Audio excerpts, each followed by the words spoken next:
క్రితం క్లాస్లో మనం టెట్కు సంబంధించినటువంటి పాఠ్యాంశాల్లో భాగంగా విద్యుత్కు సంబంధించినటువంటి ప్రాథమిక అంశాలు నేర్చుకున్నాం. ఈరోజు విద్యుత్కు సంబంధించినటువంటి మరికొన్ని అంశాలను గురించి మనం నేర్చుకుందాం. దీంట్లో భాగంగా ఓం నియమం అనేటటువంటి అంశాన్ని మనం క్రితం క్లాస్లోనే నేర్చుకున్నాము.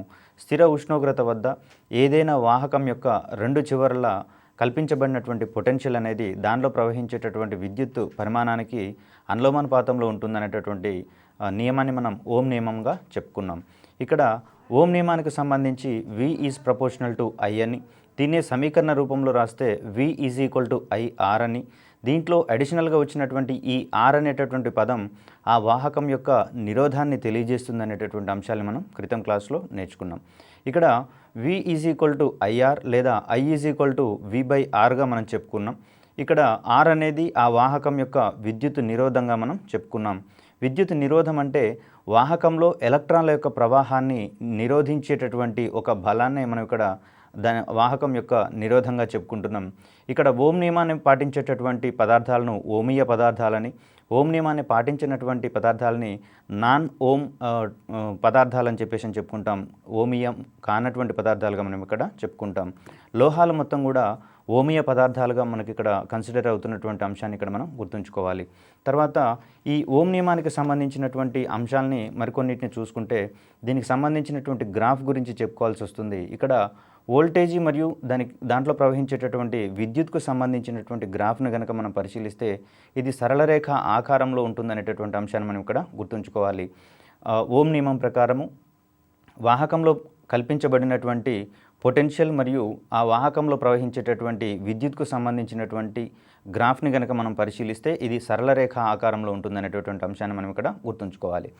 చాలా సందర్భాల్లో ఓం నియమం వర్తించినా కూడా కొన్ని రకాలైనటువంటి వాహకాలలో ఈ సంబంధం అనేది చెల్లుబాటు కాదు. అంటే అక్కడ సరళరేఖ ఆకారం వచ్చే అన్ని అవకాశాలు మనం సూచించలేము. అంటే ఇక్కడ కొన్ని రకాలైనటువంటి ఈ వాహకాలకు ఈ సంబంధం అనేది చెల్లుబాటు కాదు.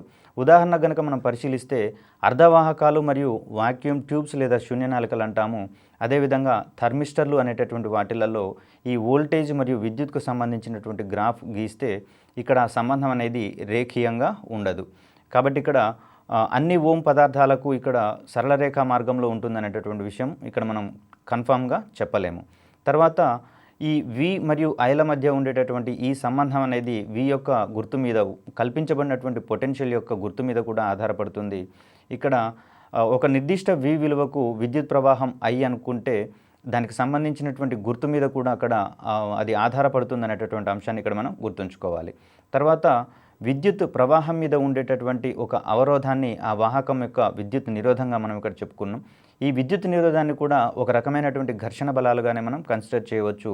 అక్కడ విద్యుత్ వాహకంలో ఎలక్ట్రాన్ల యొక్క ప్రవాహాన్ని నిరోధించేటటువంటి ఆ వాహకం యొక్క ధర్మాన్ని మనం అక్కడ విద్యుత్ నిరోధం అనుకున్నాము. ఒక వాహకానికి విద్యుత్ నిరోధం విలువ కనుక ఎక్కువగా ఉంటే అందులో ప్రవహించేటటువంటి విద్యుత్ యొక్క పరిమాణం క్రమక్రమంగా తగ్గించబడుతుంది. అత్యధిక నిరోధం ఉన్నటువంటి వాహకంలో అతి తక్కువ పరిమాణంలో విద్యుత్ ప్రవహిస్తుంది అనేటటువంటి అంశాన్ని ఇక్కడ మనం గుర్తుంచుకోవాలి. ఇక్కడ వచ్చేటటువంటి ఈ నిరోధం యొక్క ఫలితంగానే దాంట్లో కొన్ని శక్తులు ప్రేరేపించబడేటటువంటి అవకాశాలను ఇక్కడ మనం పరిశీలించాలి. ఫర్ ఎగ్జాంపుల్ చూసినట్లయితే విద్యుత్ ప్రవహించేటప్పుడు ఈ విద్యుత్ నిరోధ ఫలితంగా కొంత విద్యుత్ శక్తి అనేది ఉష్ణశక్తి రూపంలోకి ట్రాన్స్ఫర్ అవుతుంది లేదా పరివర్తనం చెందుతుంది అనేటటువంటి అంశాన్ని కూడా మనం ఇక్కడ గుర్తుంచుకోవాలి. అంటే ఈ ఉష్ణశక్తి మారడానికి దాని యొక్క ప్రధాన కారణం ఏంటి అంటే ఆ వాహకానికి ఉండేటటువంటి సహజ సిద్ధంగా ఉండేటటువంటి విద్యుత్ నిరోధాన్నే మనం ఇక్కడ ప్రధాన కారణంగా చెప్పుకుంటాం. దీన్ని బట్టి విద్యుత్ ప్రవాహం మీద ఉండేటటువంటి ఆ అవరోధము వాహకం యొక్క విద్యుత్ నిరోధం అంటాము. లోహపు తీగల గుండా ప్రవహించేటటువంటి ఈ విద్యుత్ ప్రవాహం అనేది ఎలక్ట్రాన్ల వల్ల ఏర్పడుతుంది. వాహకం గుండా పోయేటటువంటి ఈ ఎలక్ట్రాన్లను నిరోధించేటటువంటి శక్తి అనేది కొన్ని రకాల ఫ్యాక్టర్స్కి దాన్ని బట్టి మారుతుంది అనేటటువంటి అంశంలో కూడా మనకు ప్రశ్నలు వచ్చే అవకాశం ఉంది. ఇక్కడ వాహకం యొక్క విద్యుత్ నిరోధము ఏ అంశాల మీద ఆధారపడి ఉంటుంది అనేటటువంటి అంశంలో ప్రశ్న పడే అవకాశం ఉంది. కాబట్టి ఏది ఆధారపడేటటువంటి అంశం, ఏది ఆధారపడినటువంటి అంశం, ఈ రెండింటిని కూడా మనం కూలంకషంగా చర్చించుకోవాల్సి ఉంది.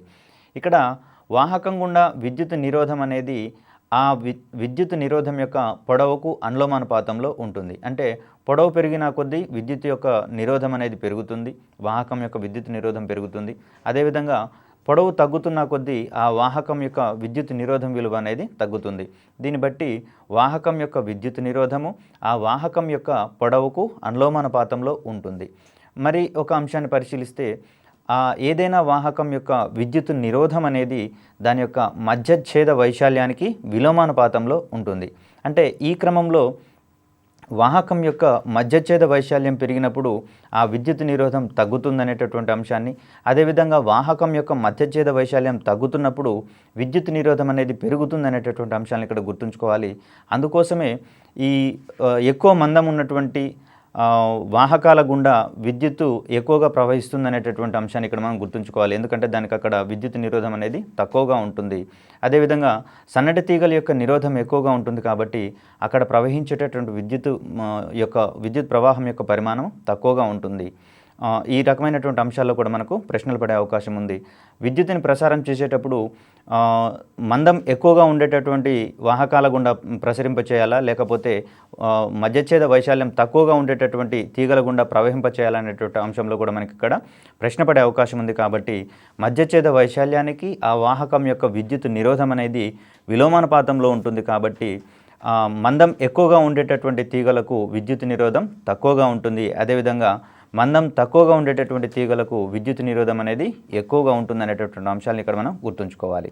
తర్వాత ఈ విద్యుత్ శక్తి అనేది ఉష్ణశక్తిగా మారడానికి ప్రధాన కారణంగా మనం ఆ వాహకం యొక్క విద్యుత్ నిరోధంగా చెప్పుకుంటాం. ఎప్పుడైతే వాహకం గుండా ప్రవహించేటటువంటి ఎలక్ట్రాన్లను ఆ పదార్థం లేదా వాహకం యొక్క సహజ సిద్ధమైనటువంటి ఆపే గుణం కారణంగా ఇక్కడ వచ్చేటటువంటి ఘర్షణ వల్ల లేదా ఆ నిరోధ స్వభావం వల్ల కొంత విద్యుత్ శక్తి అనేది ఉష్ణశక్తిగా మారుతుంది. ఈ సూత్రం ఆధారంగానే మనకు ఈ విద్యుత్ బల్బులు పనిచేయడం కానివ్వండి, తర్వాత ఈ ఎలక్ట్రిక్ హీటర్స్ పనిచేయడం కానివ్వండి, ఐరన్ బాక్సులు పనిచేయడం కానివ్వండి, వీటన్నిటి వెనకాల ఉన్నటువంటి ప్రధాన సూత్రము ఈ విద్యుత్ నిరోధం వల్ల విద్యుత్ శక్తి అనేది ఉష్ణశక్తిగా మారుతుంది అనేటటువంటి అంశమే. ఇక్కడ విద్యుత్ బల్బులలోనూ, అదేవిధంగా ఐరన్ బాక్సులలోనూ మరియు విద్యుత్ హీటర్లలో, ఎలక్ట్రిక్ హీటర్లలోనూ అత్యధిక విద్యుత్ నిరోధం ఉన్నటువంటి పదార్థాలను మనం ఫిలమెంట్లుగా వాడతాము. ఈ ఫిలమెంట్లు అనేవి అధిక పరిమాణంలో విద్యుత్ శక్తిని ఉష్ణశక్తిగా మార్చడం వల్ల మనకు కావాల్సినటువంటి దైనందిన జీవితంలోని అవసరాలను మనం తీర్చుకుంటున్నటువంటి అవకాశాలను ఇక్కడ మనం గుర్తుంచుకోవాలి. ఈ అంశాలను మనం ఫిజిక్స్కి సంబంధించినటువంటి కాన్సెప్ట్కి మనం ఇంటర్లింక్ చేసుకొని పరిశీలించినట్లయితే ఈ సబ్జెక్ట్ మనకు పూర్తిగా అవగాహనకు వస్తుంది. అదేవిధంగా ఒక నిరోధం గుండా విద్యుత్ ప్రవహించినప్పుడు లేదా ఆ నిరోధం అనేది విద్యుత్తును నిల్వ ఉంచుకున్నప్పుడు ఇక్కడ ఉష్ణం ఉత్పత్తి అవుతుందనేటటువంటి అంశాన్ని ఆధారంగానే మనకి పరికరాలు పనిచేస్తున్నాయి. తర్వాత ఈ విధంగా ఏర్పడినటువంటి, ఈ విధంగా వచ్చినటువంటి లేదా ఈ విధంగా అభివృద్ధి చెందినటువంటి ఆ ఉష్ణాన్ని మనం జౌల్ ఉష్ణంగా పరిగణిస్తాం. ఫర్ ఎగ్జాంపుల్, ఏదైనా నిరోధంలో విద్యుత్తు నిల్వ ఉన్నప్పుడు దానిలో అభివృద్ధి చెందినటువంటి ఉష్ణాన్ని ఏ రకమైన ఉష్ణంగా పరిగణిస్తాము అనేటటువంటి అంశంలో కనుక ప్రశ్న పడితే ఇక్కడ మనకు దానికి సమాధానంగా మనం జౌల్ ఉష్ణాన్ని ఇక్కడ మనం ఆప్షన్గా తీసుకోవాలి. తర్వాత ఈ నిరోధం వల్ల వచ్చినటువంటి ఉష్ణము ఏ ఏ అంశాల మీద ఆధారపడుతుంది అనేటటువంటి అంశాల్లో కూడా మనకు ప్రశ్నలు పడే అవకాశాలు ఉన్నాయి.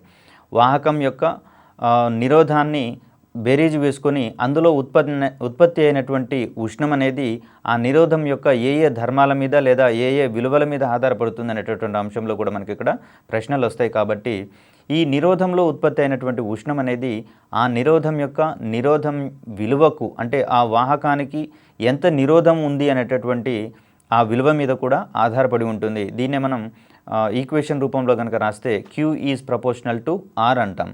అంటే దీని ప్రకారము R విలువ పెరిగితే Q విలువ పెరుగుతుంది, అదేవిధంగా R విలువ తగ్గితే Q విలువ తగ్గుతుంది. అనగా అత్యధిక నిరోధం కలిగినటువంటి పదార్థాల గుండా విద్యుత్ ప్రవహించినప్పుడు ఎక్కువ పరిమాణంలో ఉష్ణం రిలీజ్ అవుతుందని, అదేవిధంగా తక్కువ నిరోధపు విలువలు ఉన్నటువంటి వాహకాల గుండా విద్యుత్ ప్రసరించినప్పుడు తక్కువ పరిమాణంలో ఉష్ణము ఉత్పత్తి అవుతుందనేటటువంటి అంశాన్ని ఇక్కడ మనం పరిశీలించవచ్చు. నిరోధం యొక్క నిరోధ విలువపై ఈ ఉష్ణశక్తి, ఆ నిరోధంలో ఉత్పత్తి అయినటువంటి ఉష్ణశక్తి అనేది ఆధారపడి ఉంటుంది. కాబట్టి Q ఈజ్ ప్రపోర్షనల్ టు Rగా దీన్ని చెప్తాం. అంటే R విలువ పెరిగితే Q విలువ పెరుగుతుంది, అదేవిధంగా R విలువ తగ్గితే Q విలువ కూడా తగ్గుతుంది.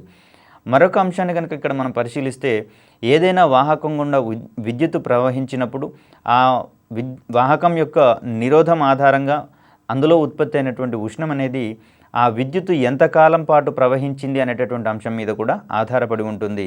ఇక్కడ Q ఈజ్ ప్రపోర్షనల్ టు టీగా చెప్తాం. టీ అంటే ఇక్కడ ఆ వాహకం గుండా ప్రవహించినటువంటి విద్యుత్తు ఎంత సమయం పాటు ప్రసరిస్తుంది లేదా ప్రవహిస్తుంది అనేటటువంటి అంశాన్ని ఇక్కడ టీ తెలియజేస్తుంది. ఈ సమీకరణం ప్రకారము మనకు తెలిసే విషయం ఏంటంటే వాహకం గుండా ఎక్కువ సమయం పాటు విద్యుత్తు కనుక ప్రవహించినట్లయితే దాంట్లో ఉత్పత్తి అయ్యేటటువంటి ఉష్ణం కూడా ఎక్కువగా ఉంటుందనేటటువంటి అంశాన్ని ఇక్కడ మనం గమనించవచ్చు. అదేవిధంగా తక్కువ కాలం పాటు విద్యుత్తును కనుక ప్రవహింపచేస్తే ఆ వాహకంలో వచ్చేటటువంటి ఉష్ణం యొక్క పరిమాణం కూడా తక్కువగా ఉంటుంది. దీని ఆధారంగానే మనం ఆ వలయం గుండా ప్రవహించిన విద్యుత్ అనేది విద్యుత్ ఎంతకాలం పాటు ప్రవహించింది అనేటటువంటి విలువ మీద కూడా ఆధారపడి ఉంటుంది. దీన్నే సూత్రీకరణ రూపంలో Q ఈజ్ ప్రపోర్షనల్ టు టీగా రాస్తాము. తర్వాత మరి ఒక ఫ్యాక్టర్ని కనుక మనం ఇక్కడ గమనిస్తే వలయం గుండా ప్రవహించిన విద్యుత్ యొక్క వర్గానికి కూడా ఈ ఉత్పత్తి అయినటువంటి ఉష్ణం విలువ అనులోమానుపాతంలో ఉంటుంది. Q is proportional to I² అంటాం. అంటే విద్యుత్ యొక్క వర్గానికి అనులోమానుపాతంలో ఉంటుంది. ఈ విలువ పెరుగుతున్న కొద్దీ ఉత్పత్తి అయ్యేటటువంటి ఉష్ణరాశి పెరుగుతుంది. అదేవిధంగా ఈ విలువ తగ్గుతున్న కొద్దీ ఉష్ణరాశి యొక్క విలువ కూడా తగ్గుతూ ఉంటుంది, ప్రపోర్షనేట్గా తగ్గుతుంది. కాబట్టి వలయం గుండా ప్రవహించిన విద్యుత్ యొక్క వర్గానికి ఆ వాహకంలో ఉత్పత్తి అయ్యేటటువంటి ఉష్ణరాశి అనులోమానుపాతంలో ఉంటుందనేటటువంటి అంశాన్ని ఇక్కడ మనం గుర్తుంచుకోవాలి. ఇక్కడ మనకు 3 సమీకరణాలు వచ్చాయి. Q is proportional to R, Q is proportional to T and Q is proportional to I². వీటిని కామన్గా కనుక రాసినట్లయితే దాన్ని మనం Q is proportional to I² RTగా రాస్తాము. దీన్నే సమీకరణ రూపంలో కనుక తీసుకొని వస్తే Q is equal to I² RT/Jగా రాస్తాము. ఇది ఏదైనా వాహకం గుండా విద్యుత్ ప్రవహిస్తున్నప్పుడు ఆ వాహకం యొక్క విద్యుత్ నిరోధం ఆధారంగా వాహకంలో ఉత్పత్తి అయినటువంటి ఉష్ణరాశిని గణించడానికి మనకు వచ్చినటువంటి ఒక సమీకరణంగా దీన్ని ఇక్కడ మనం చెప్తాం. ఆ ఉష్ణరాశి యొక్క పరిమాణం అనేది I² RT/J అనేటటువంటి ఒక సూత్రం ద్వారా మనం ఇక్కడ గణించవచ్చు. ఇక్కడ J అనేది ఉష్ణ యాంత్రిక తుల్యాంకంగా మనం గుర్తుంచుకోవాలి. దీని యొక్క విలువ 4.18 జౌల్స్ ఫర్ కెలోరీ. తర్వాత ఈ వాహకంలో అవసరమైనటువంటి విద్యుత్తును ప్రవహింపచేయడానికి ఆ వాహకాన్ని ఘటాన్ని గనక మనం అనుసంధానం చేసినప్పుడు అక్కడ ప్రేరేపించబడేటటువంటి ఒక బలాన్ని మనం విద్యుత్ చాలక బలంగా మనం ఇక్కడ తెలుసుకున్నాము. వలయంలో ఎలక్ట్రాన్లు ప్రవహించడానికి ఒక ప్రాంతం నుంచి మరొక ప్రాంతానికి ప్రవహించడానికి ఆ వలయానికి కల్పించవలసినటువంటి బలాన్ని మనం ఇక్కడ విద్యుత్ చాలక బలం అంటున్నాం. ఇక్కడ విద్యుత్ చాలక బలాన్ని ఇచ్చే వాటిని ఘటాలు, డైనమోలు, జనరేటర్లు అంటున్నాం అనేటటువంటి అంశాన్ని మనం గతంలోనే నేర్చుకున్నాం. ఇక్కడ ఘటం యొక్క విద్యుత్ చాలక బలం ఏ పదార్థాల మీద ఆధారపడి ఉంటుంది అనేటటువంటి అంశంలో కూడా మనకు ప్రశ్న వచ్చే అవకాశం ఉంది. కాబట్టి ఈ అంశంలో మనం కొంత అవగాహన పొందాల్సినటువంటి అవసరం ఉంది. ఇక్కడ ఆ ఘటంలో మనం వాడినటువంటి విద్యుత్ విశ్లేషం యొక్క స్వభావం మీద కూడా ఆధారపడి ఉంటుంది అనేటటువంటి అంశాన్ని ఇక్కడ మనం గుర్తుంచుకోవాలి. ఎక్కువగా మనం సజల సల్ఫ్యూరిక్ ఆమ్లాన్ని వాడడం ఇక్కడ మనం గమనించాలి. అదేవిధంగా అమ్మోనియం క్లోరైడ్ను కూడా మనం విద్యుత్ విశ్లేష పదార్థంగా వాడుతున్నటువంటి దాఖలాలను ఇక్కడ మనం గమనించాలి. ఈ విధంగా బలమైనటువంటి పదార్థాలుగా ప్రవర్తించే వాటిని మనం తీసుకున్నట్లయితే ఆ ఘటం యొక్క పనితీరు ఎక్కువగా ఉంటుందనేటటువంటి అంశాన్ని మనం ఇక్కడ చూసుకోవాలి. చురుకైన వాటిని ఇక్కడ మనం వాడుతూ ఉంటాం. తర్వాత ఘటంలో ఉపయోగించినటువంటి ఎలక్ట్రోడ్ల పదార్థం పైన కూడా ఆధారపడి ఉంటుంది. కాబట్టి ఎక్కువగా మనం కార్బన్, జింక్ కడ్డీలను, అదేవిధంగా కాపర్, జింక్ కడ్డీలను మాత్రమే మనం ఎలక్ట్రోడ్లుగా వాడుతున్నటువంటి పరిస్థితులు ఇక్కడ మనం చూడవచ్చు. మిగిలిన వారిని కనుక పరిశీలిస్తే వీటితో పోల్చినప్పుడు అవి తక్కువ పనితీరును కలిగి ఉంటాయనేటటువంటి అంశాలు ఇక్కడ మనం పరిశీలించాల్సినటువంటి అవసరం ఉంది. తర్వాత ఈ విద్యుత్ చాలక బలం అనేది ఏ అంశాల మీద ఆధారపడదు అంటే ఎలక్ట్రోడ్ల మీద ఆధారపడుతుంది, ఎలక్ట్రోడ్ల యొక్క స్వభావం మీద ఆధారపడుతుంది, కానీ ఎలక్ట్రోడ్ల యొక్క వైశాల్యం మీద ఆధారపడి ఉండదు. అదేవిధంగా ఆ ఎలక్ట్రోడ్లను ఎంత దూరంలో సెపరేట్ చేసి ఉంటున్నాం అనేటటువంటి అంశాల మీద కూడా ఇక్కడ విద్యుత్ చాలక బలం అనేది ఆధారపడదు. ఎలక్ట్రోడ్ల వైశాల్యం మీద, ఎలక్ట్రోడ్ల మధ్య దూరం మీద కూడా విద్యుత్ చాలక బలం అనేది ఆధారపడదు. అదేవిధంగా ఆ ఘటంలో ఎంత పరిమాణంలో విద్యుత్ విశ్లేష పదార్థాన్ని తీసుకున్నాం అనేటటువంటి ఆ టర్మ్ మీద కూడా ఇక్కడ ఆధారపడినటువంటి విషయాన్ని ఇక్కడ మనం గమనించుకోవాలి. విద్యుత్ ఘటంలో విద్యుత్ విశ్లేష పరిమాణం మీద విద్యుత్ చాలక బలం అనేది ఆధారపడదు. అదేవిధంగా ఘటం ఎంత సైజులో ఉందనేటటువంటి అంశం మీద కూడా ఈ విద్యుత్ చాలక బలం అనేది ఆధారపడదు. తర్వాత ఈ విద్యుత్కు సంబంధించినటువంటి సామర్థ్యాన్ని కనుక మనం బేరీజ్ వేసుకుంటే విద్యుత్ వ్యవస్థలో ఎంత పని జరుగుతుందో ఆ పని జరిగేటటువంటి రేటునే మనం విద్యుత్ సామర్థ్యం అంటాం. ఈ విద్యుత్ సామర్థ్యం ఆధారంగానే పలు పరికరాల యొక్క కెపాసిటీ కానివ్వండి, సామర్థ్యాన్ని కానీ మనం డినోట్ చేస్తున్నటువంటి పరిస్థితులు మనం ఇక్కడ గమనించవచ్చు. ఈ క్రమంలోనే విద్యుత్ అప్లయన్సెస్ అన్నీ కూడా 5 star rating, 3 star rating, 4 star rating ఈ విధంగా రేటింగ్స్ ఇస్తున్నటువంటి అంశాలు మనం ఇక్కడ బేరీజు వేసుకోవచ్చు. ఇక్కడ విద్యుత్ సామర్థ్యం అనే దాన్ని మనం W/Tగా సూచిస్తాము. పని జరిగే రేటు కాబట్టి W/T. ఇక్కడ W అనేది పనిని తెలియజేస్తుంది, T అనేది కాలాన్ని తెలియజేస్తుంది. దీనికి సంబంధించినటువంటి ప్రమాణాలు కనుక మనం పరిశీలిస్తే వాట్ లేదా వోల్ట్ యాంపియర్గా ఇక్కడ మనం దాని యొక్క ప్రమాణాలను చెప్పుకుంటాము. తర్వాత ఏదైనా వాహక నిరోధము R మరియు దాని గుండా ప్రవహించినటువంటి విద్యుత్ ప్రవాహము I అయితే దానికి సంబంధించినటువంటి విద్యుత్ సామర్థ్యానికి మనం సూత్రీకరణ కనుక తీసుకుంటే ఇక్కడ P = VIగా, అదేవిధంగా V విలువ IRకు సమానం అవుతుంది కాబట్టి దీన్నే మరొక రకంగా P I²Rగా చెప్పవచ్చు. దీనినే మరో రూపంలో రాస్తే P V²/R అనేటటువంటి సూత్రం ఆధారంగా మనకు ఇచ్చినటువంటి విలువల ఆధారంగా ఆ విద్యుత్ సామర్థ్యాన్ని మనం ఇక్కడ గణించుకోవచ్చు. దీనికి సంబంధించినటువంటి కొన్ని పరిశీలన అంశాలను కనుక చూస్తే దీన్ని 1 కిలోవాట్ అనేటటువంటి ప్రమాణంలో చెప్తాం. దీని విలువ 1000 వాట్స్గా, దానినే 1000 జౌల్స్ పర్ సెకండ్గా మనం ఇక్కడ రాస్తాము.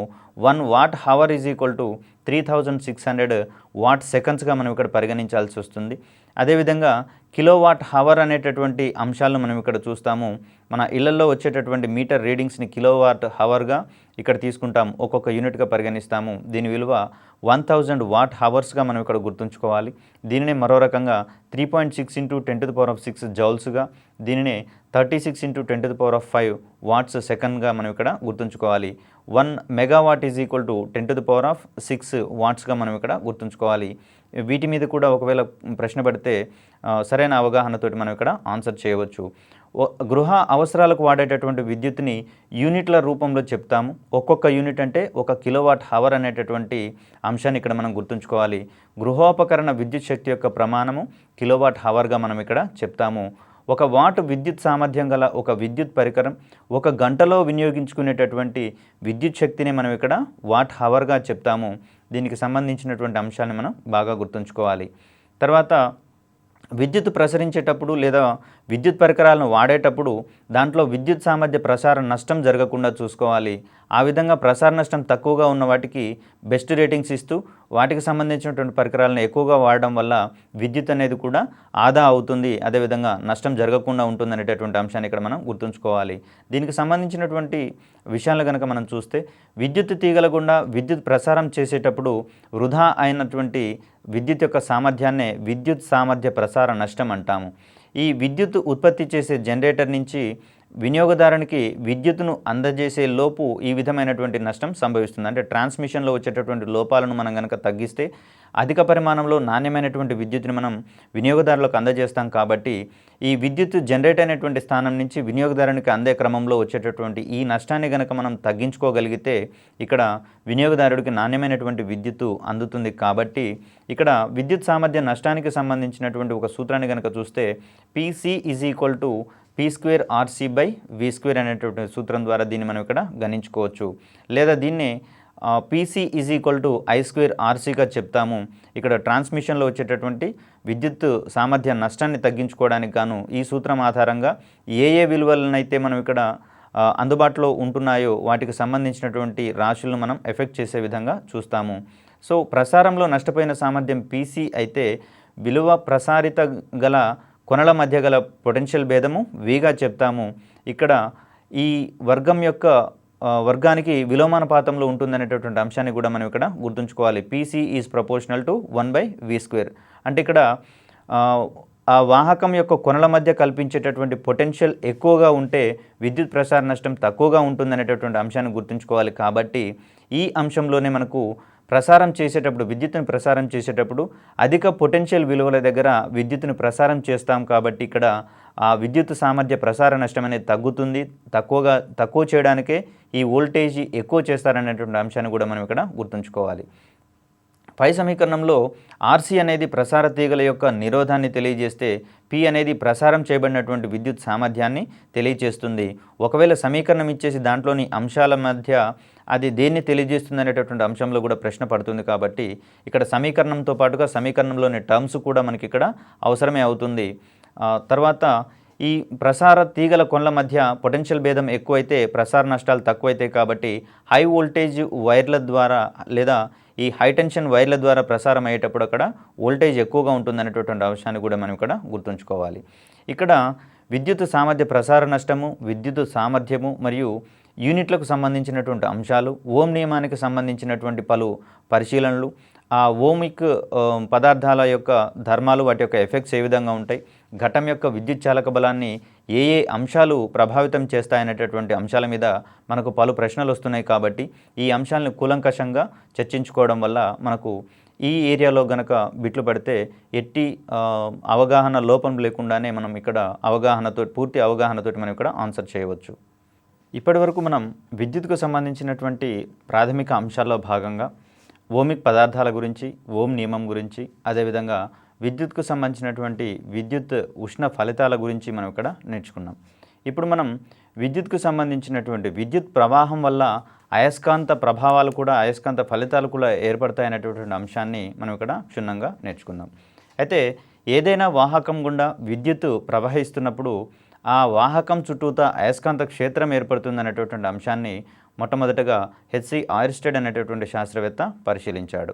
ఇక్కడ విద్యుత్ క్షేత్రానికి దగ్గరలో లేదా విద్యుత్ ప్రవహిస్తున్నటువంటి వాహకానికి దగ్గరలో ఏదైనా అయస్కాంత దిక్సూచిని ఉంచినప్పుడు దానిలో ఫ్లక్చుయేషన్స్ వస్తున్నటువంటి అంశాలని పరిశీలించినటువంటి ఆయిర్స్టెడ్ దీనికి ప్రధాన కారణంగా అక్కడ వాహకం చుట్టూతా అయస్కాంత క్షేత్రం ఏర్పడుతుందని, ఈ అయస్కాంత క్షేత్రం యొక్క ప్రభావం వల్లనే ఈ దిక్సూచిలో ఫ్లక్చుయేషన్స్ వచ్చినటువంటి అంశాన్ని ఆయన సూత్రీకరించగలిగాడు. దీనిని మనం విద్యుత్ క్షేత్రం యొక్క లేదా విద్యుత్ వాహకం యొక్క విద్యుదయస్కాంత ప్రేరణగా మనం ఇక్కడ చెప్పుకుంటాము. దీని ఆధారంగానే మనం కొన్ని పరిశీలన అంశాలను ఇక్కడ మనం చూసుకుంటాము. దీంట్లో ఫారడే యొక్క పరిశీలన గురించి కూడా మనం ఇక్కడ చెప్పుకోవాల్సి ఉంటుంది. ఈ ఫారడే అనేటటువంటి శాస్త్రవేత్త విద్యుత్ క్షేత్రం చుట్టూ ఏర్పడేటటువంటి విద్యుత్ ప్రవహిస్తున్నప్పుడు ఏర్పడేటటువంటి ఆ విద్యుత్ అయస్కాంత క్షేత్రంలోని బలరేఖల ఆధారంగా విద్యుదయస్కాంత ప్రేరణ అనేటటువంటి ధర్మాన్ని ఈయన వివరించగలిగాడు. ఫారడే విద్యుదయస్కాంత ప్రేరణను వివరించడంలో ఉన్నటువంటి ప్రాథమిక అంశం ఏమిటి అనేటటువంటి అంశంలో కనుక ప్రశ్న వస్తే దీనికి సమాధానంగా మనం ఆ అయస్కాంత బలరేఖల గురించి మనం ఇక్కడ చెప్పాల్సి వస్తుంది. ఏదైనా వలయం గుండా అభివాహం, అయస్కాంత అభివాహం అనేటటువంటి నియమాన్ని ఇక్కడ రూపొందించినటువంటి శాస్త్రవేత్త లెంజ్గా మనం ఇక్కడ చెప్తాము. 1834లో ఈ లెంజ్ ఇచ్చినటువంటి నియమాన్ని వలయం గుండా అభివాహం అనేటటువంటి నియమంగా మనం ఇక్కడ చెప్తాము. తర్వాత ఈ విద్యుత్ అయస్కాంత ప్రేరణ వల్ల ఉత్పత్తి అయినటువంటి ఈ ప్రేరిత విద్యుత్ చాలక బలం మరియు ప్రేరిత విద్యుత్ ప్రవాహం యొక్క దిశను లెంజ్ నియమం వివరిస్తుందనేటటువంటి అంశాన్ని ఇక్కడ మనం గుర్తుంచుకోవాలి. వాహకంలో ప్రేరేపితమైనటువంటి ఈ ప్రేరిత విద్యుత్ చాలక బలము మరియు విద్యుత్ ప్రవాహం యొక్క దిశలను వివరించినటువంటి నియమం ఏది అనేటటువంటి అంశంలో కనుక ప్రశ్న పడితే మనం దీనికి సమాధానంగా లెంజ్ నియమాన్ని ఇక్కడ మనం చెప్పుకుంటాము. తర్వాత వలయంలో విద్యుత్ జనకం లేకుండానే ఆ వలయంలో మారుతున్నటువంటి అయస్కాంత క్షేత్రం నుంచి విద్యుత్ శక్తిని గనక ఉత్పత్తి చేస్తే ఈ ప్రక్రియని మనం విద్యుత్ అయస్కాంత ప్రేరణగా చెప్పుకుంటాము. అంటే వాస్తవానికి ఘటాల ద్వారా కానివ్వండి, డైనమోల ద్వారా కానివ్వండి, తర్వాత విద్యుత్ జనరేటర్ల ఆధారంగా కానివ్వండి వచ్చేటటువంటి ఈ నియమం ఘటానికైతేనేమో విద్యుత్ అయస్కాంత ప్రేరణ ధర్మం పనిచేయదు, కానీ డైనమోలోను మరియు జనరేటర్లలోనూ వచ్చేటటువంటి ప్రాథమిక సూత్రంగా ఈ విద్యుత్ అయస్కాంత ప్రేరణ మనం చెప్పుకుంటాం. వలయంలో విద్యుత్ జనించేటటువంటి జనకం లేకున్నా కూడా ఆ వలయంలో మారుతున్నటువంటి అయస్కాంత క్షేత్రం నుంచి మనం ఇక్కడ విద్యుత్ శక్తిని జనరేట్ చేసేటటువంటి ఈ కాన్సెప్ట్ని మనం విద్యుత్ అయస్కాంత ప్రేరణగా చెప్తాం. ఒక తీగ చుట్ట మరియు సమతల అయస్కాంత క్షేత్రం యొక్క సాపేక్ష చలనం వల్ల తీగ చుట్టలో గనక విద్యుత్ చాలక బలం ప్రేరేపించబడితే దీనిని మనం ఫారడే నిర్వచించబడినటువంటి విద్యుదయస్కాంత ప్రేరణగా మనం ఇక్కడ చెప్పుకుంటాము. ఏదైనా తీగ చుట్టలో దాంట్లో ఆ క్షేత్రం ఆ తీగ చుట్టూతా అయస్కాంత అభివాహాన్ని గనక మారుస్తూ ఉంటే, నిరంతరం మారుస్తూ ఉంటే ఆ తీగ చుట్టలో విద్యుత్ ప్రేరేపించబడుతుంది. కాబట్టి దీన్నే మనం విద్యుదయస్కాంత ప్రేరణగా మనం చెప్పుకుంటాము. ఈ ధర్మం ఆధారంగానే ఏసీ మరియు డీసీ విద్యుత్ జనరేటర్లు పనిచేస్తాయి అనేటటువంటి అంశాన్ని ఇక్కడ మనం గుర్తుంచుకోవాలి. ఆల్టర్నేట్ కరెంటు మరియు డీసీ అంటే డైరెక్ట్ కరెంటు. ఆల్టర్నేట్ కరెంటులో విద్యుత్ యొక్క పరిమాణం దిశలు అనేవి నిరంతరాయంగా మారుతూ ఉంటాయి, ఏకాంతరంగా మారుతుంటాయి. ఒకసారి గరిష్టమైతే మరొకసారి కనిష్టం అవుతుంది. ఈ విధంగా ఆ విద్యుత్ ప్రవాహం యొక్క దిశా పరిమాణం మారుతూ ఉంటాయి కాబట్టి దీన్ని మనం ఆల్టర్నేట్ కరెంటుగా అంటాము. అదే డీసీలో అయితే ఏకరీతిగా ఈ విద్యుత్ ప్రవాహం అనేది జరుగుతుందనేటటువంటి అంశాన్ని ఇక్కడ మనం గుర్తుంచుకోవాలి. తర్వాత ఫారడే విద్యుదయస్కాంత నియమాన్నే ఇక్కడ ఆయన ఇచ్చినటువంటి ఈ నియమంతో పాటుగా మరికొన్ని విద్యుత్ విశ్లేషణ నియమాలను కూడా ఇచ్చాడు. ఇక్కడ వచ్చేటటువంటి విద్యుత్ విశ్లేషణ నియమాలను మనం విద్యుత్ ప్రవాహం యొక్క రసాయన ఫలితాలుగా మనం చెప్పుకుంటాము. విద్యుత్ యొక్క రసాయన ఫలితాల ఆధారంగా ఫారడే ఇచ్చినటువంటి నియమాలను ఏమంటారు అనేటటువంటి అంశంలో కూడా మనకు ప్రశ్న వచ్చే అవకాశం ఉంది. లేదా విద్యుత్ ప్రవాహం యొక్క అయస్కాంత ఫలితం ఆధారంగా ఫారడే ఇచ్చినటువంటి నియమాలకు ఉన్నటువంటి పేరేమిటనేటటువంటి అంశంలో కూడా మనకు ప్రశ్న రావచ్చు. అయస్కాంత ఫలితం ఆధారంగా వచ్చేదేమో విద్యుదయస్కాంత ప్రేరణ అయితే రసాయన ఫలితంగా వచ్చేటటువంటి నియమాన్ని విద్యుత్ విశ్లేషణ నియమాలుగా మనం ఇక్కడ గుర్తుంచుకోవాలి. ఈ రెండింటిని ఇచ్చినటువంటి శాస్త్రవేత్తగా మనం ఫారడేని సూచిస్తాము. తర్వాత ఈ విద్యుత్ విశ్లేషణ నియమాలకు సంబంధించి వీటిని ఎక్కడ అప్లై చేస్తామనేటటువంటి అంశంలో కూడా మనకు ప్రశ్నలు వచ్చే అవకాశం ఉంది. వీటిని లోహ సంగ్రహణ శాస్త్రంలో లోహాలను శుద్ధి చేయడానికి వాడతాము. అదేవిధంగా ఎలక్ట్రో ప్లేటింగ్ పద్ధతిలో మరియు ఎలక్ట్రో టైపింగ్ పద్ధతిలో మనం వీటిని వాడతాము. దీనికి సంబంధించినటువంటి ప్రాథమిక అంశాలను కాసేపటి తర్వాత మనం నేర్చుకుందాము. ప్రస్తుతం ఉన్నటువంటి అయస్కాంత ప్రేరణకు సంబంధించినటువంటి ధర్మాలు కనుక మనం చూస్తే ఈ ఫారడే నియమాన్ని వినియోగించి విద్యుత్ విశ్లేషణలో ఉండేటటువంటి విద్యుత్ యొక్క ప్రవాహాన్ని కూడా మనం ఇక్కడ కొలవచ్చు. ఇట్లాంటి పరికరాలు మనం అయస్కాంత ప్రవాహ యంత్రాలు అనేటటువంటి అంశాన్ని ఇక్కడ మనం గుర్తుంచుకోవాలి. ఇక్కడ V వేగంతో ప్రవహిస్తున్న ఒక విద్యుత్ విశ్లేషణలో ఎలక్ట్రోడ్ల మధ్య దూరము L అయితే దానికి సంబంధించినటువంటి అయస్కాంత ప్రేరణకు సంబంధించినటువంటి అయస్కాంత క్షేత్రము B అయితే ఇక్కడ ప్రేరిత వోల్టేజ్ అనేది ఎప్సిలాన్ -BL × Vగా మనం ఇక్కడ చెప్పుకుంటాము. ఈ సూత్రం ద్వారా ఆ విద్యుత్ విశ్లేషణలో వచ్చినటువంటి విద్యుత్ యొక్క ప్రవాహాన్ని దాని యొక్క పరిమాణాన్ని మనం ఇక్కడ కొలవచ్చు. తర్వాత దీనికి సంబంధించినటువంటి అయస్కాంత అభివాహాన్ని కనుక మనం సూత్రీకరిస్తే φ B × Aగా చెప్తాము. దీని ద్వారా అక్కడ ప్రొడ్యూస్ అయినటువంటి అయస్కాంత అభివాహాన్ని కూడా మనం ఇక్కడ గుర్తించవచ్చు. తర్వాత సంపూర్ణ వలయంలో ప్రవహించే ప్రేరిత విద్యుత్తు దానికి కారణమైనటువంటి అయస్కాంత అభివాహంలో మార్పులను వ్యతిరేకించేటటువంటి ధర్మాన్ని ప్రదర్శిస్తుంది అనేటటువంటి అంశాన్ని ఇక్కడ మనం గుర్తుంచుకోవాలి. తర్వాత ఈ లెంజ్ నియమం అనేది శక్తి నిత్యత్వ నియమం ఆధారంగా రూపొందించబడినటువంటి నియమంగా మనం ఇక్కడ గుర్తుంచుకోవాలి. శక్తి నిత్యత్వ నియమం ప్రకారము శక్తిని మనం కొత్తగా సృష్టించలేము, అదేవిధంగా నాశనం చెందించలేము. కానీ ఒక రూపంలో ఉన్నటువంటి శక్తిని మరొక రూపంలోకి మనం మార్చుకోవచ్చు అనేటువంటి నిర్ణయం లేదా నియమం ఆధారంగా మనకి ఇక్కడ లెంజ్ నియమం అనేది రూపొందించబడింది. తర్వాత కాలంతో పాటు అయస్కాంత అభివాహము తీగ చుట్టలో ప్రేరేపించబడితే దాంట్లో ఏ బలం ప్రొడ్యూస్ అవుతుంది అనేటటువంటి అంశంలో కూడా మనకు ప్రశ్న వచ్చే అవకాశం ఉంది. ఇక్కడ ప్రధాన అంశాలను, ప్రాథమిక అంశాలను మరియు ముఖ్యమైనటువంటి అంశాల్లో కూడా ప్రశ్న పడే అవకాశాలు ఎక్కువగా ఉన్నాయి. కాబట్టి ఎటువంటి పాయింట్ను కూడా మనం ఇక్కడ వదలకుండా మన యొక్క ప్రిపరేషన్ కొనసాగించాలి. కాలంతో పాటు అయస్కాంత అభివాహం అనేది తీగ చుట్టలో విద్యుత్ చాలక బలాన్ని ప్రేరేపిస్తుంది అనేటటువంటి అంశాన్ని ఇక్కడ మనం గుర్తుంచుకోవాలి. దీన్ని మనం ఎలక్ట్రో మోటివ్ ఫోర్స్ లేదా EMFగా గుర్తిస్తాము. ఇక్కడ ఈ ప్రేరిత విద్యుత్ చాలక బలం యొక్క ప్రభావం అనేది ఎప్సిలాన్ -d∅B/dt మనం ఇక్కడ గుర్తుంచుకోవాలి. దీనికి సంబంధించినటువంటి అంశంలో కూడా మనకు ఆ సూత్రాన్ని అడిగేటటువంటి అవకాశం ఉంది కాబట్టి దీన్ని కూడా మనం గుర్తుంచుకోవాలి. తర్వాత ఒకవేళ తీగలో N చుట్లు ఉంటే అక్కడ ప్రేరేపితమయ్యేటటువంటి విద్యుత్ చాలక బలానికి సమీకరణాన్ని కనుక మనం చూస్తే ఎప్సిలాన్ -N d∅/dtగా మనం ఇక్కడ గుర్తుంచుకోవాలి. తర్వాత ఈ ఫారడే విద్యుత్ అయస్కాంత ప్రేరణ నియమం కూడా శక్తి నిత్యత్వ సూత్రాన్ని పాటిస్తుంది. అంటే ఇక్కడ విద్యుత్ యొక్క అయస్కాంత శక్తి అనేది ఇక్కడ మనకు విద్యుత్ శక్తిగా ట్రాన్స్ఫర్ అవుతుంది. కాబట్టి ఆ అయస్కాంత రూపంలో, అయస్కాంత క్షేత్రంలో ఉండేటటువంటి ఆ అయస్కాంత అభివాహాన్ని మనం ఇక్కడ విద్యుత్తుగా మారుస్తున్నాము. అంటే ఒక రూపంలోని అంశాన్ని మరొక రూపంలోకి మారుస్తున్నాం కాబట్టి ఇక్కడ ఇది కూడా శక్తి నిత్యత్వ నియమాన్ని పాటిస్తుంది. తర్వాత ఇండక్షన్ స్టవ్ అనేది కూడా మనం దైనందిన జీవితంలో వాడుతున్నాం. ఇక్కడ ఈ ఇండక్షన్ స్టవ్ అనేది కూడా విద్యుదయస్కాంత ప్రేరణ నియమం ఆధారంగానే పనిచేస్తుంది అనేటటువంటి అంశాన్ని మనం ఇక్కడ గుర్తుంచుకోవాలి. తర్వాత ATM కార్డులో ఉండేటటువంటి అయస్కాంత పట్టీని స్వైప్ చేసేటప్పుడు ఆ అయస్కాంత పట్టీలో ఉండేటటువంటి అంశాలు కూడా విద్యుదయస్కాంత ప్రేరణ సిద్ధాంతం ఆధారంగానే పనిచేస్తూ దానికి సంబంధించినటువంటి పూర్తి సమాచారాన్ని మనకు అందిస్తూ అవసరమైనటువంటి అప్డేషన్స్ని కూడా అక్కడ పూర్తి చేస్తున్నటువంటి అంశాలను ఇక్కడ మనం గుర్తుంచుకోవాలి. ఇక్కడ ఏటీఎం కార్డులో ఉండేటటువంటి అయస్కాంత పట్టీలో కూడా పనిచేసేటటువంటి ఆ అంశం ఏంటిది అంటే విద్యుదయస్కాంత ప్రేరణ అనేటటువంటి ధర్మాన్ని మనం ఇక్కడ నిర్ధారించాల్సి వస్తుంది. ఇక్కడ విద్యుత్ వలయాలు వాటి గుండా పోయే విద్యుత్ ప్రవాహంలోని మార్పును వ్యతిరేకించేటటువంటి ధర్మాన్ని మనం ఇక్కడ ప్రేరకత్వము అంటాము. అంటే విద్యుత్ వలయంలో విద్యుత్ ప్రవహింపజేసేటప్పుడు ఆ ప్రవాహంలోని మార్పుని అది కొంత వ్యతిరేకించేటటువంటి ఆ ధర్మాన్ని మనం ఇక్కడ ప్రేరకత్వంగా చెప్తుంటాము.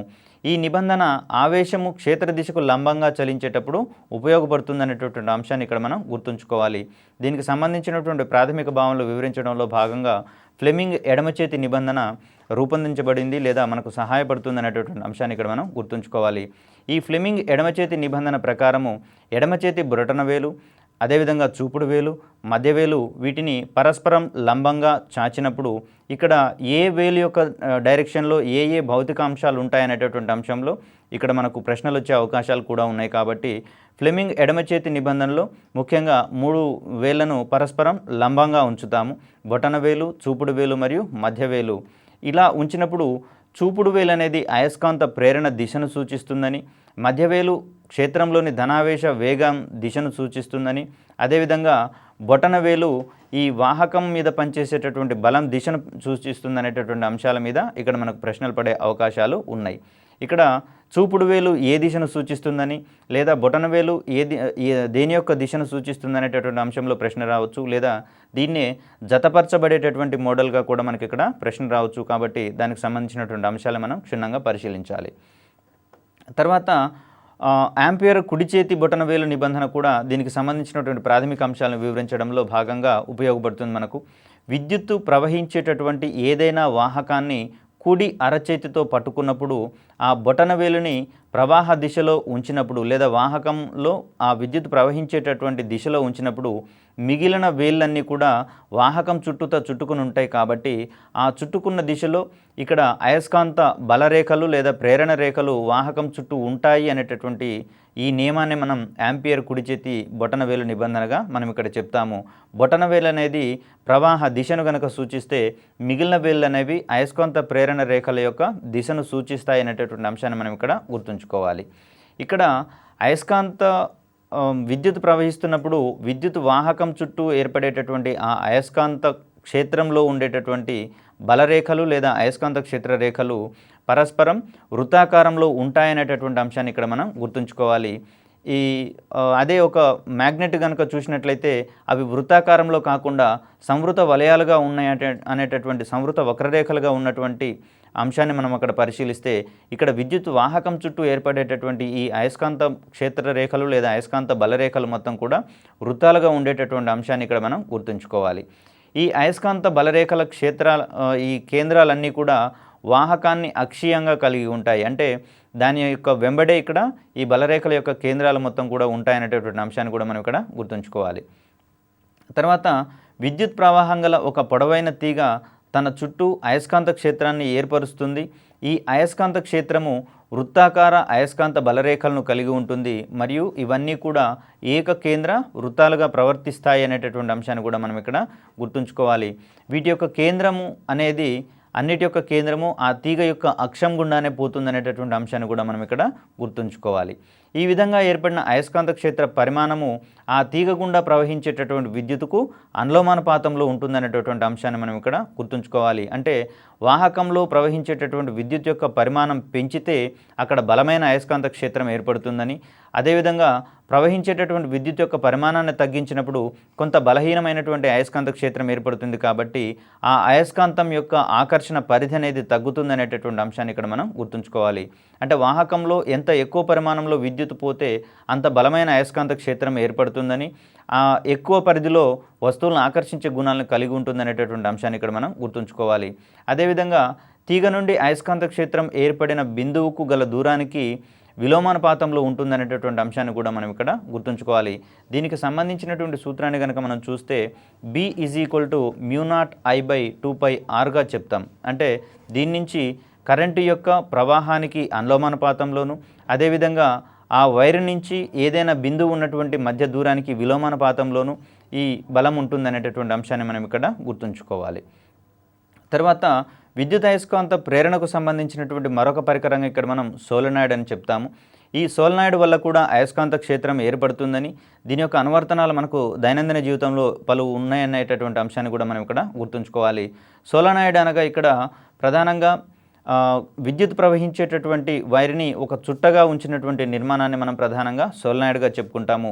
ఈ సోలెనాయిడ్ గుండా విద్యుత్ ప్రవహింప చేసినప్పుడు సోలెనాయిడ్ యొక్క ఒక చివర ఉత్తర ధ్రువం వలె ప్రవర్తిస్తుంది, అదేవిధంగా మరొక చివర దక్షిణ ధ్రువం వలె ప్రవర్తిస్తుంది. ఈ సోలెనాయిడ్ బయట వైపు ఏర్పడే బలరేఖలు లోపలి బలరేఖలతో కలిసి ఉంటాయి కాబట్టి సోలెనాయిడ్ బయట వైపున గల బలరేఖలు ఉత్తర ధ్రువం వద్ద ప్రారంభమై దక్షిణ ధ్రువం వద్ద ముగుస్తాయి.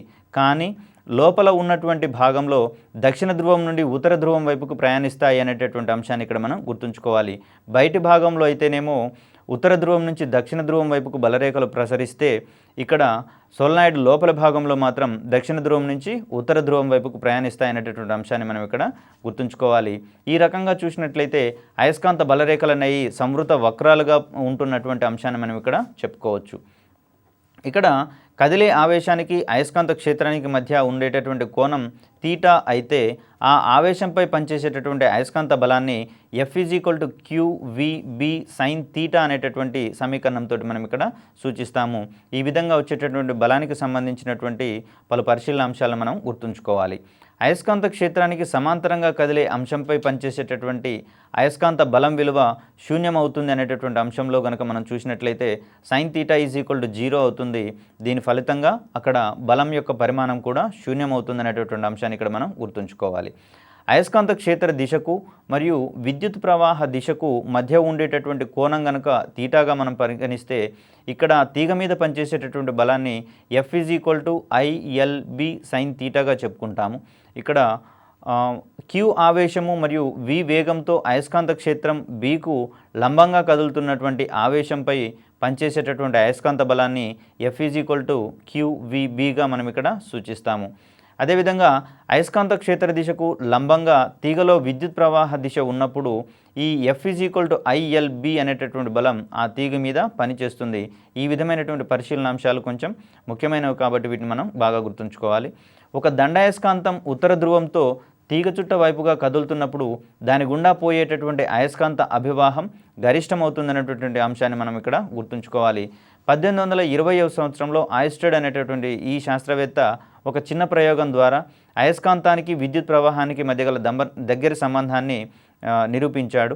ఈ విధంగా నిరూపించినటువంటి శాస్త్రవేత్తగా మనం ఆయిస్టెడ్ని గుర్తుంచుకోవాలి.